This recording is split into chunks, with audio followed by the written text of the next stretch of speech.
In February of 2018, Alexander Gumm came to Kauai searching for peace, meaning, and something deeper than ordinary life. A musician and traveler from Maine, Alex was last seen in Kapaa after staying at a hostel on the island. Then, in one of the most beautiful places on earth, he vanished, with no goodbye, no clear trail, and no confirmed sighting that brought him home.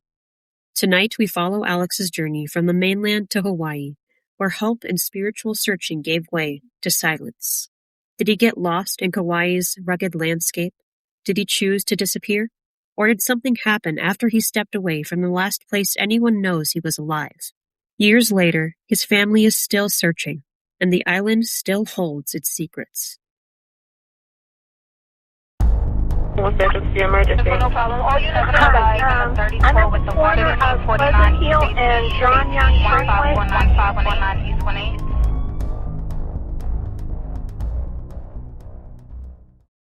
Welcome back to Crime Solver Central. I'm Charlie. And I'm Jace.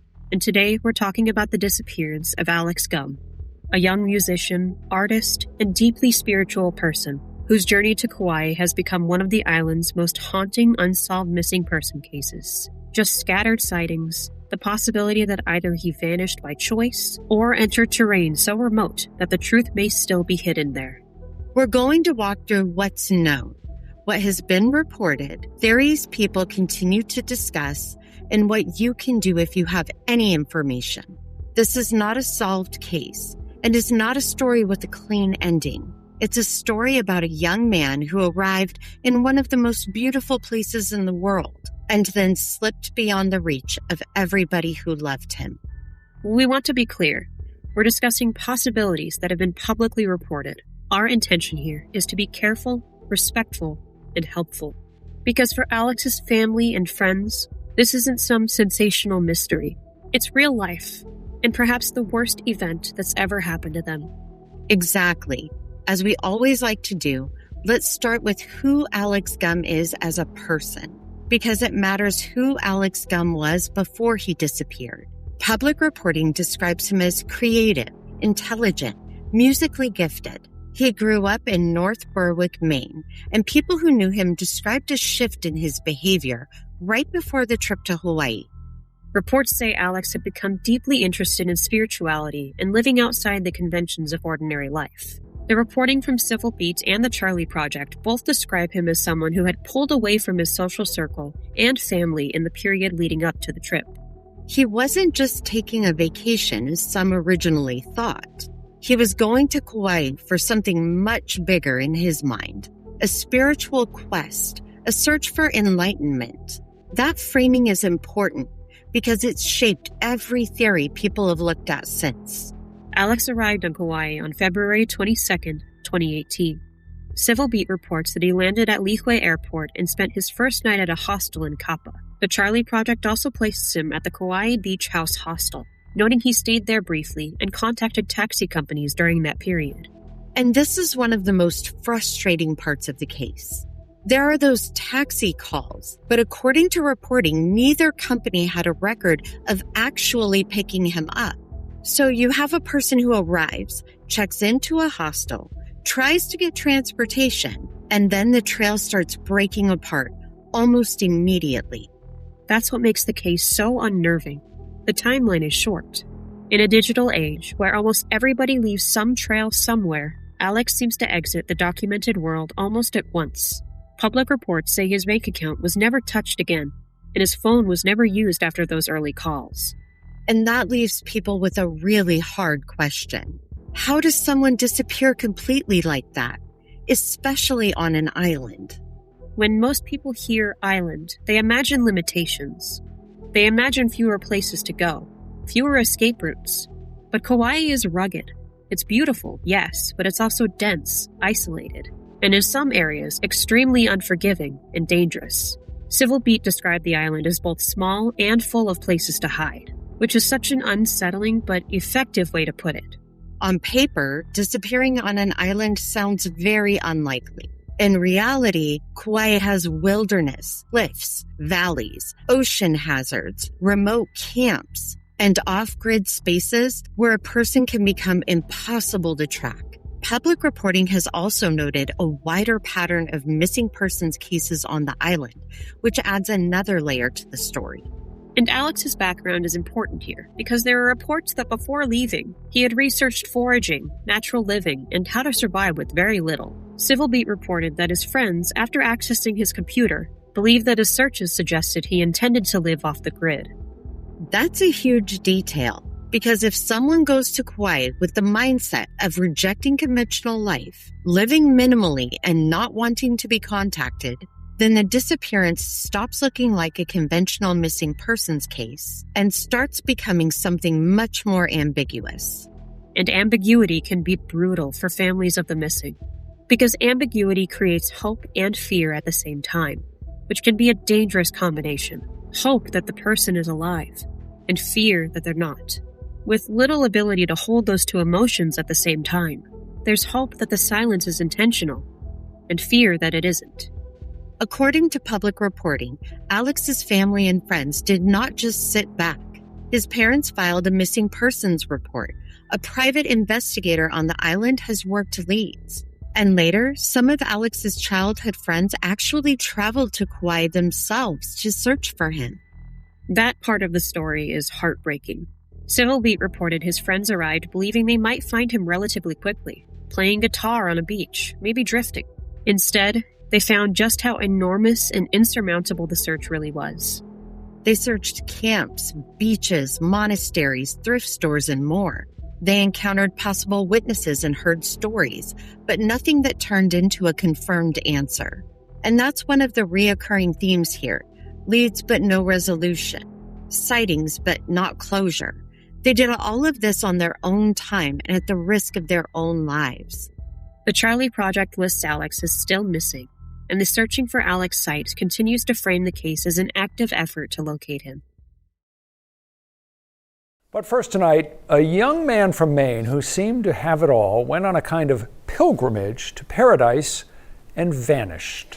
Alex Gumm was 24 years old when he left home. Beth McAvoy picks up his mysterious story from there. Amanda and Rob, Alex Gumm was an incredibly talented young man. Everything he did well. But in the years leading up to his disappearance in early 2018, something changed in Alex. He became deeply spiritual and stopped speaking to his parents.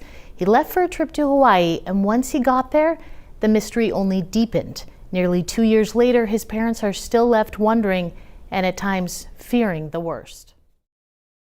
I think part of it is that Alex doesn't seem to fit neatly into one category. He wasn't just troubled, adventurous, or just running away. He appears to have been in a complicated place, both mentally and spiritually. And when a case involves spirituality, isolation, personal reinvention, and the rejection of social norms, people tend to flatten the issue. They either romanticize it or dismiss it, and the reality is usually much messier than that. Exactly. You can have a person who's idealistic and vulnerable at the same time. You can have a person who wants freedom and is also at serious risk. And that's why this case is so hard to categorize. Public reporting includes the perspective that Alex may have wanted to disappear from conventional life. At the same time, that possibility doesn't erase the danger he could have faced on Kauai, especially if he entered remote areas with limited supplies and no stable contact. There's also the emotional reality for the loved ones. Even if someone leaves voluntarily, that doesn't make the uncertainty easy.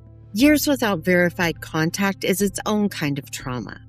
And every time a possible sighting comes in, it reopens everything.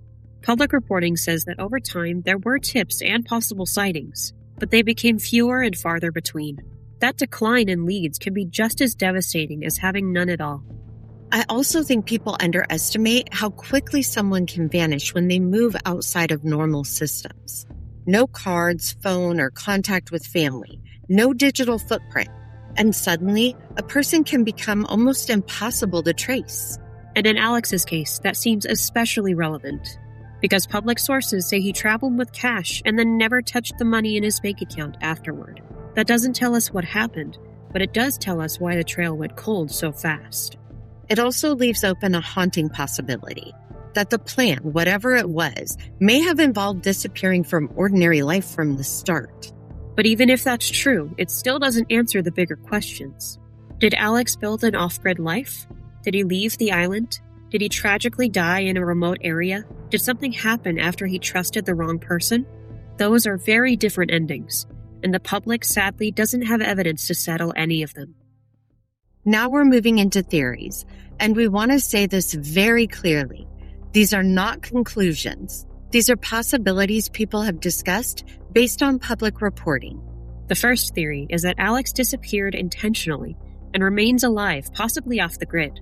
This theory has support from several of the publicly reported details. His vow of silence, his withdrawal from family and friends, his spiritual focus, the research into foraging and survival, and the belief by some investigators and friends that he may have gone to Kauai specifically to detach from society. And if that theory is right, then it explains why there's no conventional trail, no bank activity, phone use, or any effort to reconnect. It would mean Alex stepped out of the life people knew and kept going. The second theory is that he intended to live off the grid, but ran into danger. And honestly, this is the theory that can overlap with the first one. A person can leave voluntarily and still become a missing person in the most tragic sense very quickly. Especially on Kauai. We have to consider the terrain, remoteness of the island, and the weather. A single wrong choice in an isolated area can become fatal, and recovery in rugged terrain can be extremely difficult. The third theory is a difficult one, but it's possible that Alex may have died by suicide. That possibility has been mentioned in public case summaries, though it remains unproven. It's discussed in part because some reports describe increasingly erratic or deeply altered beliefs and behavior before he vanished. But it's important to say this carefully. There's been no public confirmation that this is what happened. The fourth theory is that Alex encountered another person or persons after leaving the hostel and something harmful happened. This is a possibility in almost any missing person's case. But in Alex's case, there's no publicly confirmed evidence that foul play occurred, while also acknowledging that the circumstances remain unclear. And that's the tension. The lack of evidence of foul play is not proof that none occurred. There's also a fifth possibility that doesn't get as much attention, that Alex may have left Kauai. Civil Beat noted he could have retreated to a more isolated part of the island, or could have left altogether. Since he was an adult not accused of any crime, law enforcement systems would not necessarily flag his movement the way people sometimes imagine. That theory is easy to overlook because the story is so tied to Kauai. But it's true. The island may be the last known setting, not necessarily the final location. Stepping back from all of it, what strikes is that every theory still returns to the same missing piece, a confirmed sighting or contact point after those first days. That's the void at the center of this case. Everything else is interpretation around an absence. Do any of these theories resonate with you? Please let us know in the comments. Cases like this can drift out of public conversation because there's no dramatic new breakthrough, no discovery, obvious villain, or headline twist. But that doesn't make them less urgent. There's still a real chance that somebody remembers something that didn't seem important at the time. A man staying near a camp, a guitarist, someone using a different name, someone talking about Maine, spirituality, enlightenment, or trying to live apart from society. Public case materials note that Alex may have used the name Albert Johnson. He's described as a white male with brown hair and hazel eyes, around 5'11" to 6 feet, with distinctive tattoos, including a Kundalini staff of life on his left forearm, a sun tattoo on that same forearm, and a blue eye tattoo on his right hand. Those details could matter enormously if someone encountered him and never knew his legal name. And time does not automatically make a tip less valuable. In some cases, the passage of time actually helps people speak up. People relocate, relationships change, loyalties shift. Memories connect differently years later than they did in the moment. So if someone out there saw Alex, talked to him directly, sheltered him, worked with him, played music with him, or heard someone describe a man matching him in Kauai or elsewhere, that information could still matter. If you know anything about the disappearance of Alex Gumm, anything at all, please do not assume somebody else already reported it. The worst thing that could happen is the authorities already have the information. The best that could happen is that your tip actually leads to Alex's whereabouts. According to public case listings, tips can be directed to the Kauai Police Department, and the Charlie Project lists the investigating agency as the Kauai Police Department at 808-241-1711. The Kauai Missing Persons page also asks anyone with information to contact the department's Missing Persons Coordinator at 808-241-1669, or to remain anonymous through Kauai Crime Stoppers at 808-246-8300. You can also send tips or information through crimesolvercentral.com. We make sure the information can be reviewed and pushed in the right direction. And even if you're unsure what you know is important, pass it along anyway. The smallest detail can be the one that helps connect a case that has been fragmented for years. Alex Gumm is not a headline. He's a son, a friend, an artist, a real person whose absence has been stretched across years. And until there are answers, the case is not over. If this story has resonated with you, please help keep it visible. Please help by sharing this video, subscribing to our channel, and turning on notifications so more people can see these cases and maybe help bring answers home. Until next time, stay safe, stay curious, and stay loud.